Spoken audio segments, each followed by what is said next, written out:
Tonight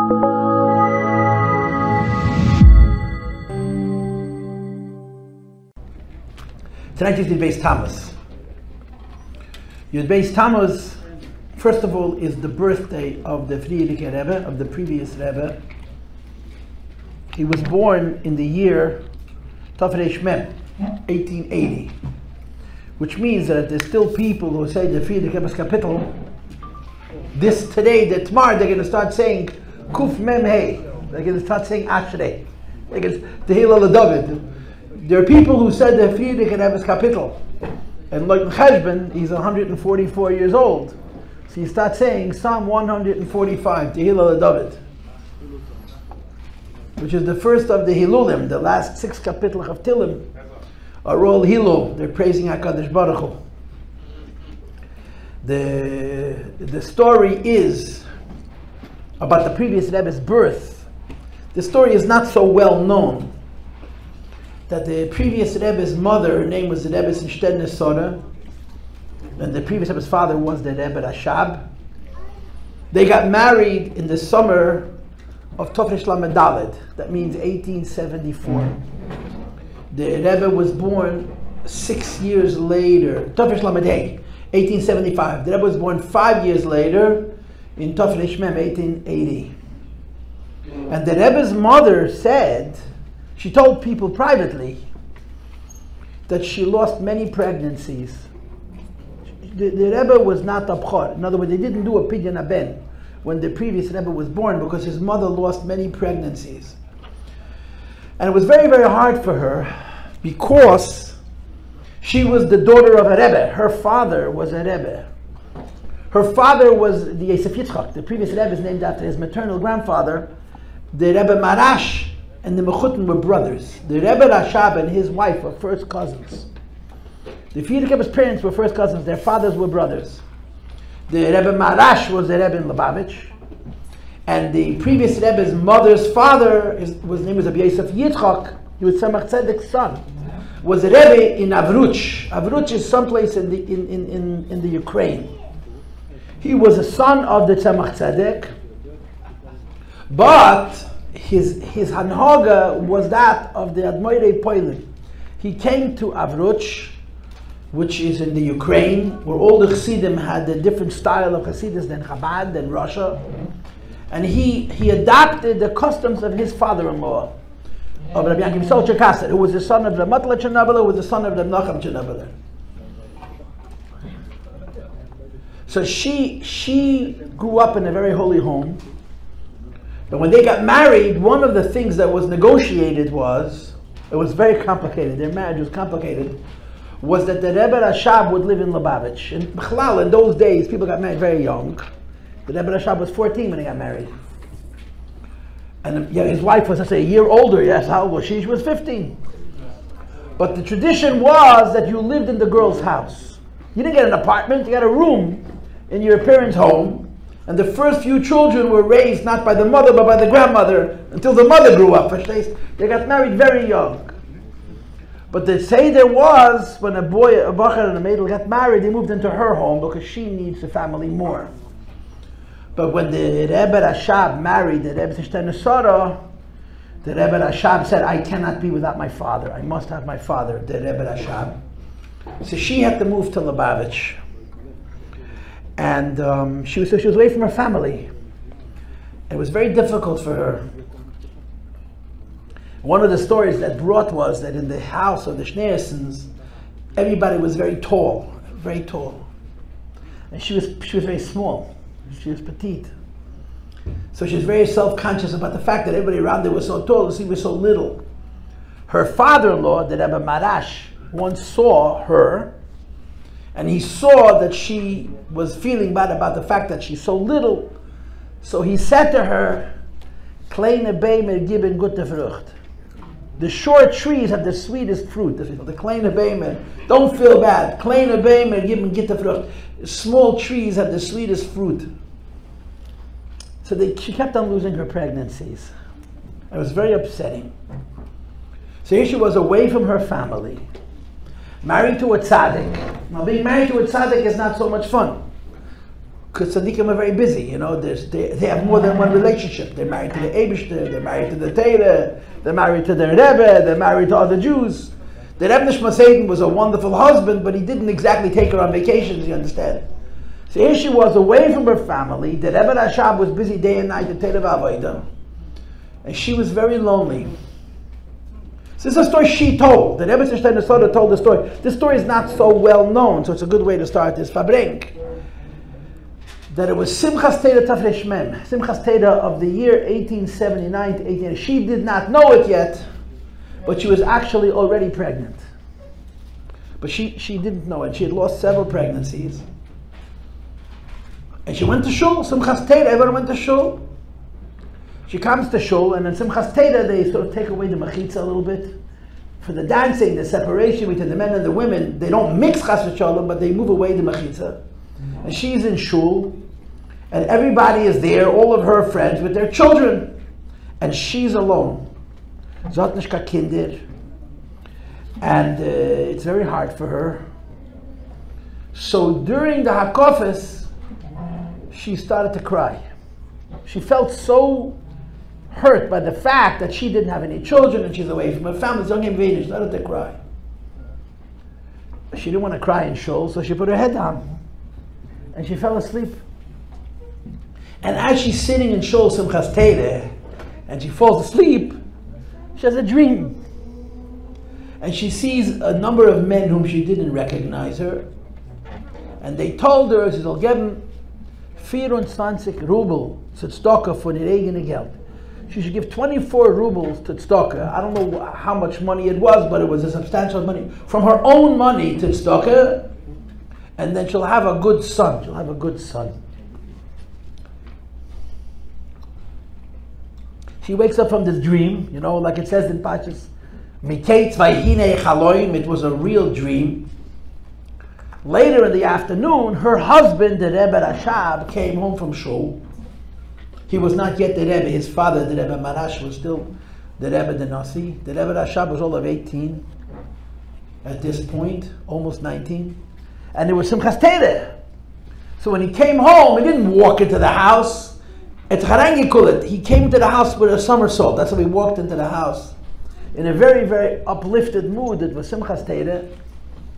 And he gets up from his curl and he looks at his wife. And she looks very kippadik, she looks very earnest. She doesn't look like it's Simchas Teda. So he says to her, today is Simchas Teda, you look so serious. So she tells her husband, I had a dream. And she tells him the whole story, that she was in shul and she started to cry and she put her head down and she fell asleep. So right away they went to the shver, to the Rebbe Marash. The Rebbe Marash knew who she saw in the dream. The Rebbe Marash knew, she described to the Rebbe Marash the people she saw, and he knew who they were, but she had no money. She had no money. So she had a fur. When she got married, she got a fur, a fur. So she pawned it. She got her 24 ruble, and she gave it to tzedakah. And she would say, that Rebbe Nishmas would say, "Un jenem Jahr ist geboren geworden." That year he was born. He meaning the Friedrich Rebbe. The previous Rebbe. The previous Rebbe was a ben Yochid. He was an only child. There was no brothers and there was no sisters. Mm-hmm. But that's the story she would tell. Jenem Jahr ist geboren geworden. The Friedrich Rebbe. Just one more story about the previous Rebbe's childhood. That there was a chassid. There was a chassid by the name of Reb David Shifrin. Reb David Shifrin lived in America. He was a chassid from the Rebbe Marash, from the 4th Lubavitcher Rebbe. He passed away in 1943. He passed away 81 years ago in New York. And he's buried in the old Chabad cemetery. You know, we all know about the cemetery in Queens, but there's also a Chabad cemetery. Agudas Chassidic Chabad has a cemetery on Staten Island. And he's buried in that cemetery, Reb David Shifrin. So when the Friedrich Rebbe, the previous Rebbe, came to America, he was an old chassid. He was a chassid from the Rebbe Marash yet. So the young chevra used to hang around him. He was an old chassid who had lived his life and had seen 3 Rabbeim, the Rebbe Marash, the Rebbe Rashab, and the Rebbe Rayatz, maybe even the Tzemach Tzedek. So he said that when he was a young man, he came to Lubavitch. And what were they saying in Lubavitch? Der Rebbe hat an einziger Sohn und is a Stiffer. You understand Yiddish? The Rebbe has one son and he's a troublemaker. He's a Stiffer. The story that he heard in Lubavitch 120 years or whatever it is now, it's 140 years ago, was that the previous Rebbe took tabak, snuff, and he put it up the nose of a goat. And the goat was sneezing and he got a laugh out of it. So when he said when he was a young man and he came to Lubavitch, they would say, it's a terrible rachmanis on the Rebbe. It's terrible for the Rebbe. It's a rachmanis on the Rebbe. I say rachmanis in English. It's a pity on the Rebbe. He has only one son and he's a troublemaker. And then the David Shifrin said, this is the story he told them. I heard this from Yisrael Gordon. He says, und is eis gewachsen, und is geworden a Rebbe, und noch wie a Rebbe. Which means in English, and he grew up and he became a Rebbe, and not just a Rebbe, a Rebbe. In other words, the Frierdiker Rebbe as a little kid made a little trouble, but he was the previous Rebbe. So Yudbei's Tammuz starts, it's the Yom Haledes, it's the birthday of the Rebbe Rayatz, the Frierdiker Rebbe.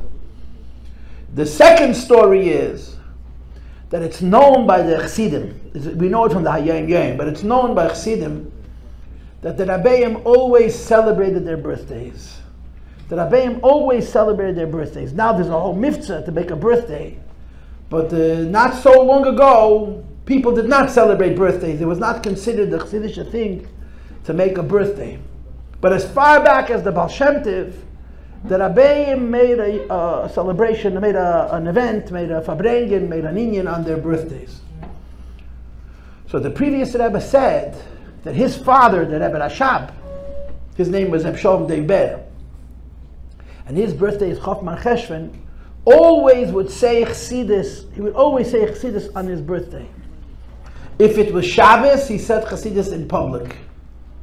If it was during the week, he would call me, the previous, into a room privately, and he would say Chassidus to me in private. Nobody knew about it. Nobody knew about it. Because at that time, it was not yet a minhag by Chassidim, it was not known amongst Chassidim that you commemorate the birthday. The Rabbeim did it in secret. In the year Tafresh Pei, that means in 1919, 1920, the Rebbe Rashab celebrated his 59th birthday, and he passed away a few months after.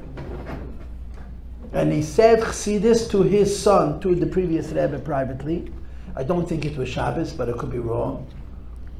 And after he finished saying the Chassidus, he said to his son, the previous Rebbe, that I'm giving you a bracha, that you should say Chassidus on your Yom Haledes, that you should say Chassidus on your birthday.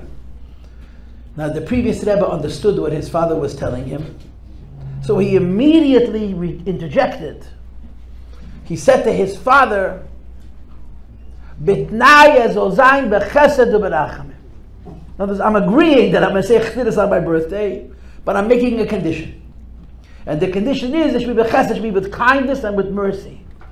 And the meaning of these words, for those who do not know, what the previous Rebbe said to his father when his father told him in a veiled way that he's going to be a Rebbe and say Chassidus, he said, Bitnaya zol zayin bechesed u'berachamim. So our Rebbe repeated this story, Yud Shra Tovshin Yud Aleph, by the first Farbrengen of the Rebbe, when he accepted the Nesius, he said the same expression. The meaning of these words, Bitnaya zol zayin bechesed u'berachamim, that the previous Rebbe said to his father, I'll be a Rebbe, but I'm only going to see good in Chassidim. I'm not going to see the bad. And when the Rebbe became a Rebbe in Tovshin Yud Aleph, he repeated in the first Farbrengen, you could see it, it's in the Sichas Chelik Beis, it's Muga. Near the end of the Farbrengen, the Rebbe said, the Rebbe de Shveret, the previous Rebbe made a condition with his father that the Nesius, that he's agreeing to be a Rebbe on the condition that he's only going to see good in Chassidim.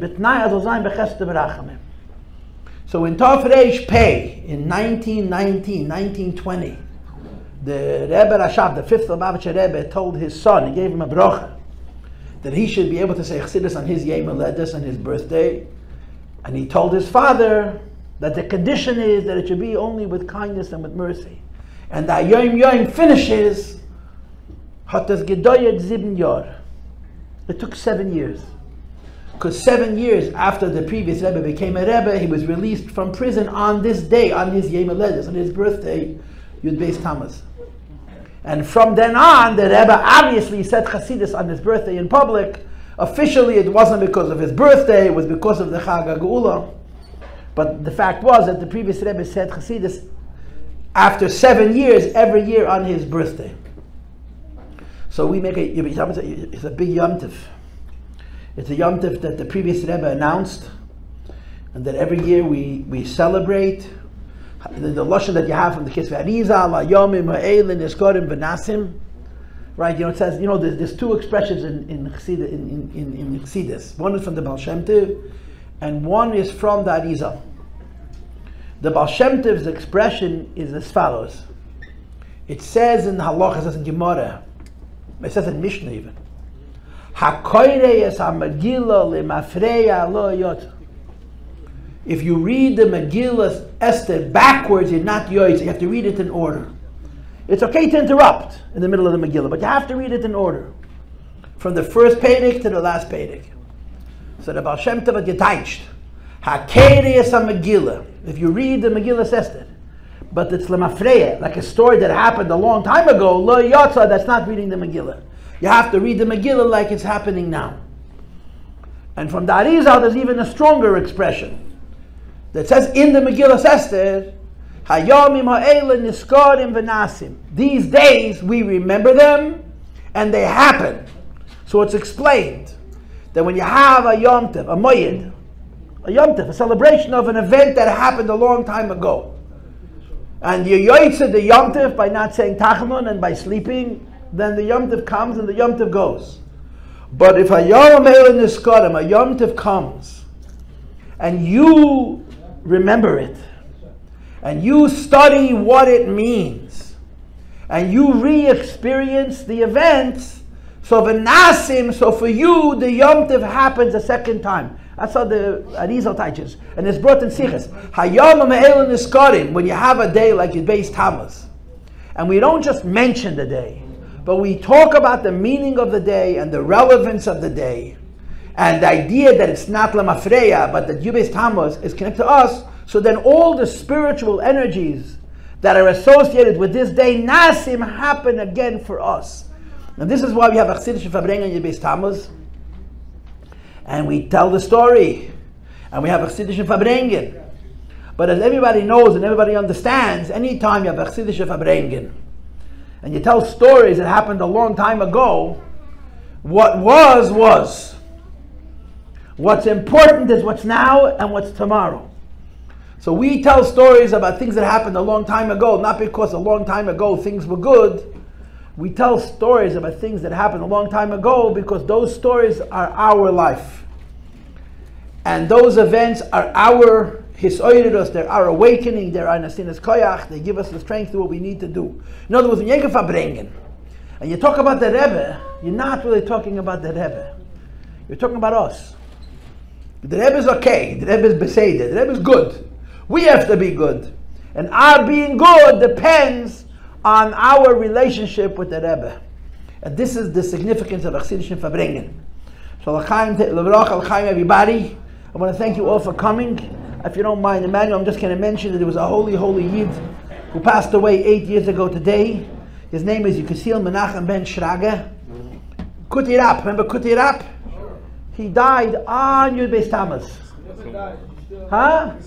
Yes, his son is here. So we're going to mention Lila Nishmasai. I think his neshama doesn't need no help. But we need help. And his children need help. And his balabasta needs help. Also, a Yartzeit Siyata for Shlema. Mordechai ben Yitzchak. Okay, you can Mashiach will come in.